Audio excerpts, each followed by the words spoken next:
Você está ouvindo Jornal Brasil Atual. As notícias que os outros não dão. Agora são 8 horas e 11 minutos e vamos falar com o advogado e professor de Direito da Universidade de Fortaleza, integrante da Associação Brasileira de Juristas pela Democracia, a BJD, Marcelo Uchoa. Bom dia, Uchoa.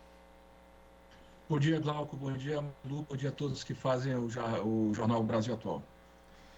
Uchoa, a gente está num contexto aí político bastante complicado, ainda mais agravado em função da pandemia do coronavírus, e ontem a gente teve mais um dia tenso, né, politicamente falando, com um confronto aberto, inclusive entre governadores e o presidente Jair Bolsonaro. Ronaldo Caiado, governador de Goiás, que era um apoiador aí de primeira hora do presidente, acabou rompendo com ele. E mais à noite tivemos também o ex-presidente Lula falando em renúncia ou impeachment de Jair Bolsonaro. Como é que você vê esse cenário político, Uchoa? Glauco, essa disputa do governo com os governadores é algo que o presidente da República tem buscado desde o princípio. Essa história estourou nesse momento porque há uma situação fática em que as responsabilidades pela uma tragédia humana pode eventualmente ser posta na conta dos governadores, se os governadores não tomarem providências importantes nesse momento de crise. O que está acontecendo é que o presidente Jair Bolsonaro ele tem continuado, ele tem estimulado uma crise federativa que agora ela passa para além do que diz a ciência. Quer dizer, todos os elementos científicos apontam no sentido de você perceber que a política de isolamento ela é necessária para conter a disseminação dessa pandemia. E o presidente da República, por si só, porque adota uma política consorciada com a política ditada pelos Estados Unidos, pelo Donald Trump, ele quer porque quer apostar numa outra saída que não é a que a ciência diz, e claro que as responsabilidades sobre isso serão enormes e podem recair em cima dos governadores. Os governadores, com responsabilidade, eu acho que com muita prudência, têm tomado uma posição diferente nesse momento, no sentido de manter o isolamento. Agora, veja bem, tudo que o Brasil não poderia ter agora, passar nesse momento, era exatamente pela crise institucional, uma crise federativa. Mas como o presidente da República é o principal protagonista dessa crise, e ele não dá nenhum tipo de demonstração no sentido de que quer evitar que essa crise se alastre, ele precisa ser retirado do cargo, ele precisa ser removido. O presidente Lula falou impeachment. Olha, eu já estou cansado de dizer aqui, motivos para impeachment há muitos, né? Inclusive o recente, em que ele esteve em contato com pessoas da população depois de chegar de uma viagem internacional, e isso aí poderia configurar, por exemplo, uma contribuição à epidemia. Ou então a falta de políticas públicas consistentes, ou então você agir na contramão do que diz a Organização Mundial da Saúde, o que diz as autoridades médicas no mundo todo. Basta só saber qual será aquela medida que interessa mais no determinado momento, porque você pode buscar várias aí, e o impeachment é uma delas. Se dependesse de mim, o impeachment já tinha corrido, porque eu acho que a gente não deve naturalizar, sobretudo a partir da presidência da República, essa política de descumprimento do artigo constitucional que fala da responsabilidade do presidente da República. O show, agora a gente tem aqui a Marilu Cabanhas participando também. Oi, tudo bem, o show? Oi, Marilu. Tô aqui tudo em casa bem, mais ou também. menos, né?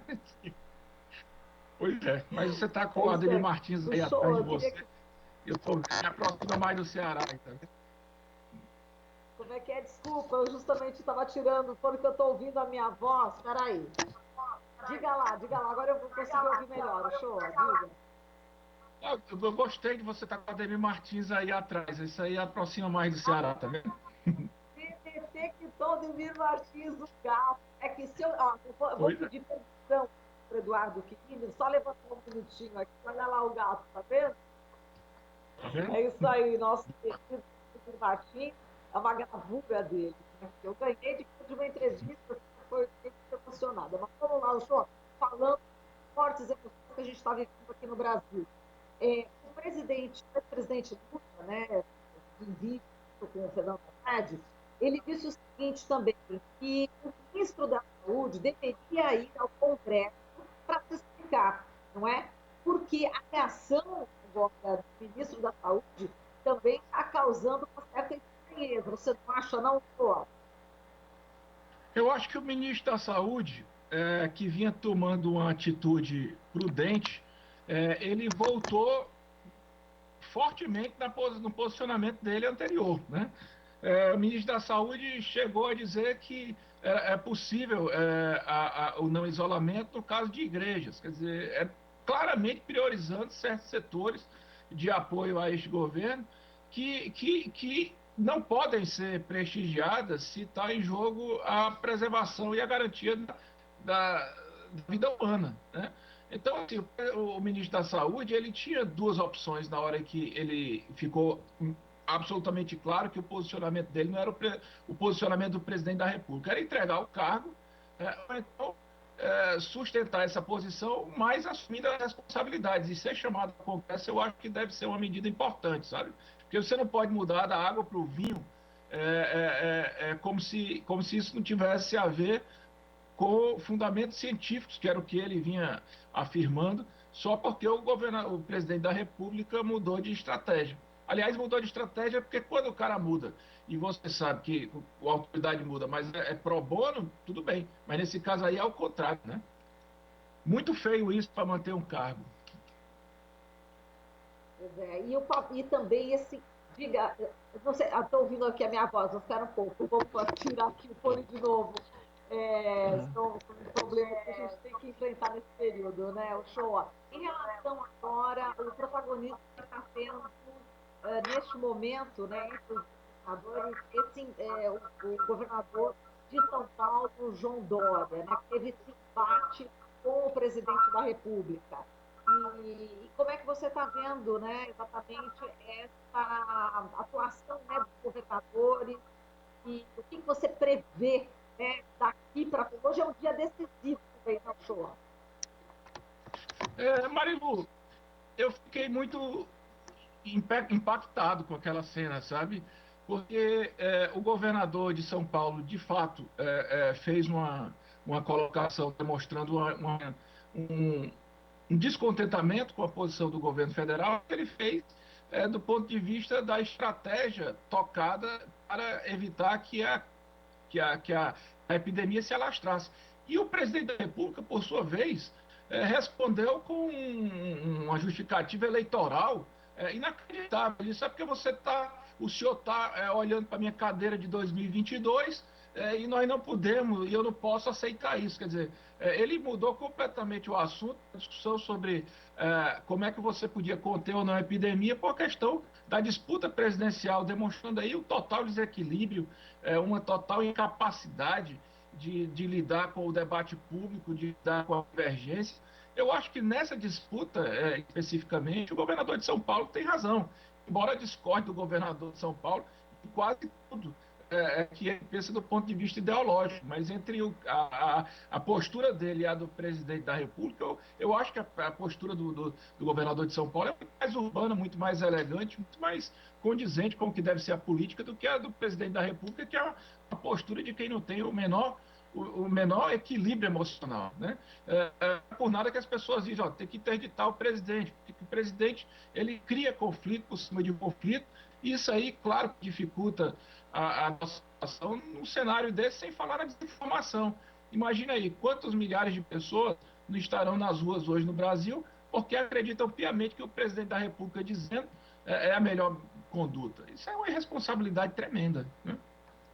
Exato. Só salientando que o Dória foi oportunista na época da eleição e abraçou o Bolsonaro, mas vamos lá. Não, Glauco, vou passar nesse aspecto, Marilu, eu acho que o presidente tem razão. De fato, o Dória fez a casadinha aí, né? Fez a casadinha Dória-Bolsonaro, como o Witzel fez lá no Rio de Janeiro. Mas tem certas coisas na política que você tem que deixar na cabeça, mas não externar, porque você, na hora que você externa publicamente, você cria uma crise. Custava o presidente da República ficar calado e dar o troco em 2022, mas não, ele resolve sempre chutar o pau da barraca e fazer de conta que o Brasil é a cozinha da casa dele. Não é, Marilu. Isso aí significa o nosso futuro. O nosso futuro não pode estar sendo entregue a um sujeito totalmente desqualificado, uma pessoa que não tem livre para dialogar. É feio isso aí. Claro que o governador, embora apoiado pelo Bolsonaro lá atrás, tem o direito de querer ser presidente do Brasil. O que é que o governador de São Paulo pode almejar politicamente se não for ser presidente do Brasil? Se ele vai ser ou não, vai haver uma disputa democrática em torno disso. Dependendo de mim, ele não será. Mas não pode o presidente da República, de primeira vista, chegar lá e dizer, você não pode, eu posso. Não funciona assim, Marilu. Não pode ser assim, sabe? É triste, é triste, triste. Agora sim também. Se virem.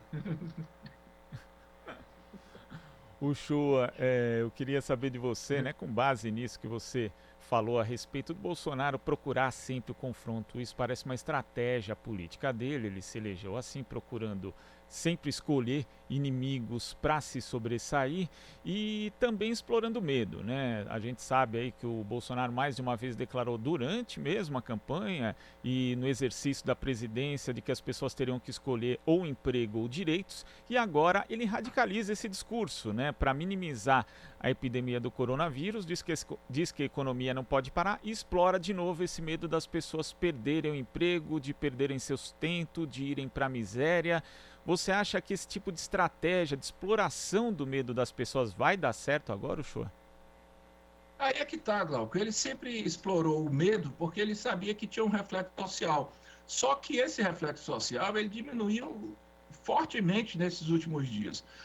A exploração do medo tem, nesse exato momento, contribuído para ele perder base de popularidade. Então, se ele está pensando que ele vai conseguir surfar nessa onda com a aprovação que ele tinha anteriormente a essa crise, ele está muito enganado. A colocação do presidente Lula de que antes da economia você salva vidas, aquela colocação foi repetida aqui pelo governador do estado do Ceará, o Henrique Meirelles repetiu isso aí também pelo sul-sudeste do Brasil. Isso tem sido o pressuposto de todas as colocações nacionais e é o que a população tem sentido. Os dados demonstram claramente que o presidente Bolsonaro perde popularidade. Já vinha num estado de decadência, a gente já viu as manifestações das escolas de samba que reproduziam o sentimento das comunidades mais pobres ali de favelas e do Rio de Janeiro, da grande periferia, e agora está claramente demonstrado isso nos panelaços. Aqui em Fortaleza, naquilo que ele chama, naquele momento do panelaço a favor dele, sinceramente, eu acho que só tem uma pessoa aqui na minha redondeza todinha que bate panela para o presidente. Deve ser alguém do governo. Todinha. Na região toda aqui que eu moro. Uma pessoa. Eu tenho até pena. Vai sair do Ceará sem nenhum voto. De fato, assim, mas o Uchoa, vou falar para você que aqui nos bairros de classe média da capital paulista, em que o Bolsonaro recebeu aí uma bela quantidade de votos, também os panelaços, aqui existe uma disparidade muito grande. Quando alguém se manifesta a favor do presidente, logo aí é coberto por gritos de protesto contra ele. Então acho que até aqui, né, a coisa está mudando. É porque, Glauco, afinal de contas, quem quer antecipar a partida do seu pai, da sua mãe, do seu avô, da sua avó, quem é que vai querer isso, né? Então, ninguém gosta dessa medida irresponsável, inconsequente do presidente desse momento. É claro que entre a economia nós vamos pesar as nossas pessoas que a gente ama, que a gente quer bem. Então, o presidente vai arcar com a responsabilidade disso no momento adequado. Eu acho que já está doendo muito na consciência dele ver que ele não tem mais aquela claque, né, que o acompanha nas redes sociais e faz aquele fuzuê todo. Ele está perdendo isso, mas a gente já sabia que ele perderia porque essa incapacidade política e esse desequilíbrio mental e essa pequenez, digamos assim, ideológica e inclusive intelectual, isso aí também não é novo, isso aí já é antigo. A gente já sabia disso, as pessoas se enganaram, mas as pessoas vão ter a oportunidade de se corrigir o mais pronto possível, e torço eu já nessas próximas eleições. Tá certo, Shoa. Muito obrigado aqui pela sua participação no Jornal Brasil Atual, e a gente volta a falar e conversar mais adiante, porque esse cenário político exige essa reflexão, né, Shoa? Muito bem, Glauco. Eu estou aqui à disposição. Eu acho que é a forma da gente passar uma comunicação de fato diferenciada, colocar as pessoas para pensar. Ninguém pede que tenha uma posição A, B ou C, mas reflita no momento e aí você vai chegar à melhor conclusão. Eu acho que essa coronavírus é uma crise terrível, uma crise absolutamente gravíssima, mas ela tem servido, pelo menos para isso, para deixar os pratos limpos, para colocar o quadro A no quadro A, o quadro B no quadro B, você saber quem é o seu político, você saber quem é o pastor, você saber quem é a sua liderança. Isso aí está ficando muito claro no Brasil. Estou achando, nesse aspecto, algo que, de fato, a gente pode sair maior depois de tudo isso. Sabe? Muitos reis estão ficando nus nesse momento, né, Shoa? Exatamente. Conversamos aqui, muito obrigado, Marcelo Shoa. Conversamos com o advogado e professor de Direito da Universidade de Fortaleza, integrante da Associação Brasileira de Juristas pela Democracia, ABJD Núcleo Ceará, Marcelo Shoa. Você está ouvindo Jornal Brasil Atual. As notícias que os outros não dão.